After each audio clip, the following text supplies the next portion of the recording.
നിങ്ങൾക്കറിയാത്ത ഒരു കാര്യം, 980 മലങ്കര പുനരൈക്യ പ്രസ്ഥാനത്തിൻ്റെ സുവർണ ജൂബിലി ആഘോഷിച്ചത് കോട്ടയത്താണ്.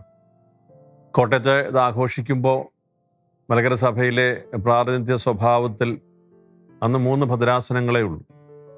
തിരുവനന്തപുരം അതിരൂപതയും തിരുവല്ല രൂപതയും ബത്തേരി ഭദ്രാസനവും. 79 രൂപം കൊണ്ട ബത്തേരി രൂപതാംഗമാണ് അന്ന് ഞാൻ മിഷണറി ആകുവാൻ അവിടെ ചേർന്നതാണ്. ഒരു വർഷത്തിന് ആ സമയം. അതിൻ്റെ പിറ്റേ വർഷമാണ് ഈ സുവർണ ജൂബിലി. വലിയ ആൾക്കൂട്ടമൊക്കെയാണ് നമ്മളെ സംബന്ധിച്ച് അവിടെ കോട്ടയം റെയിൽവേ സ്റ്റേഷനോട് ചേർന്നുള്ള നാഗമ്പടം മൈതാനിയിലാണ് ഈ വലിയ സമ്മേളനം ക്രമീകരിച്ചിരിക്കുന്നത്. മദർ തെരേസ അന്നത്തെ ഒരു മുഖ്യ അതിഥിയാണ്.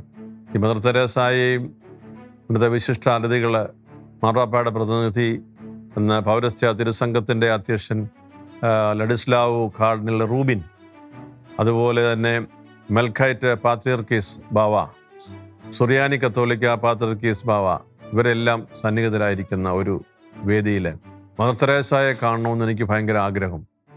അനേകരുടെ കയ്യിലൊക്കെ പിടിച്ചു നിൽക്കുന്ന അനേകരുടെ കൂട്ടത്തിൽ ഞാനും സെമിനാരിക്കാരനാണ്. ഞാൻ അന്ന് അവിടെ നിന്ന് ദൂരെ നിന്ന് നോക്കി മദർ തെരേസയെ ഒന്ന് കണ്ടു.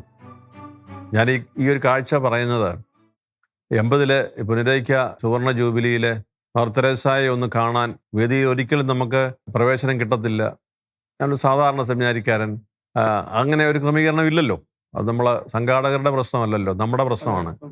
അതുകൊണ്ട് ദൂരെ നിന്ന് അനേകരുടെ തിരക്കിനിടയിൽ നിന്ന് ഉയരം വളരെ കൂടുതലായതിനാൽ കഷ്ടപ്പെട്ട് ഞാനത് കണ്ടത് ഓർക്കുന്നു.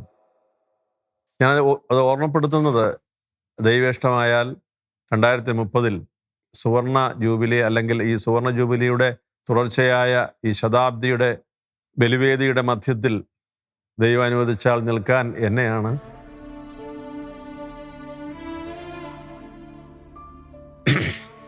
ദൈവം നിയോഗിച്ചതെന്ന് ഓർക്കുമ്പോൾ അവിടെയാണ് ഞാൻ ഈ സഭയുടെ ശുശ്രൂഷയുടെ പ്രത്യേകത കാണുന്നത്. ഈ സഭ എങ്ങനെ പോകണമെന്ന് പഠിപ്പിക്കുന്ന ഇതുപോലത്തെ കാഴ്ചകളും ദൈവ നടത്തിപ്പിൻ്റെ അനുഭവങ്ങളും വലിയ ഒരു കൈമുതലാണ്. വിശുദ്ധ കുർബാന കഴിഞ്ഞ് പള്ളിയിൽ നിന്ന് ഇറങ്ങുമ്പോൾ പിതാവേ വല്ലതും കഴിച്ചോ, വിശക്കുന്നുണ്ടോ എന്ന് ചോദിക്കുന്ന മിഷനുകളിലെ പാവപ്പെട്ട കുഞ്ഞുങ്ങളുണ്ട് ഞങ്ങൾക്ക്. ആരോഗ്യം എങ്ങനെയുണ്ടെന്ന് ചോദിക്കുന്ന അമ്മമാരും അപ്പച്ചന്മാരുമുള്ള ഒരു സഭയാണ് ഞങ്ങളുടേത്.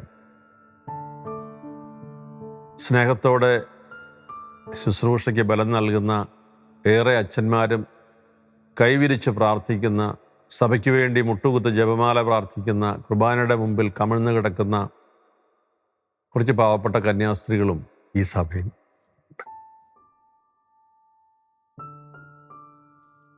അതാണ് ഈ സഭയെ മുമ്പോട്ട് കൊണ്ടുപോകാനുള്ള പ്രതീക്ഷയും പ്രത്യാശയും തരുന്നത്.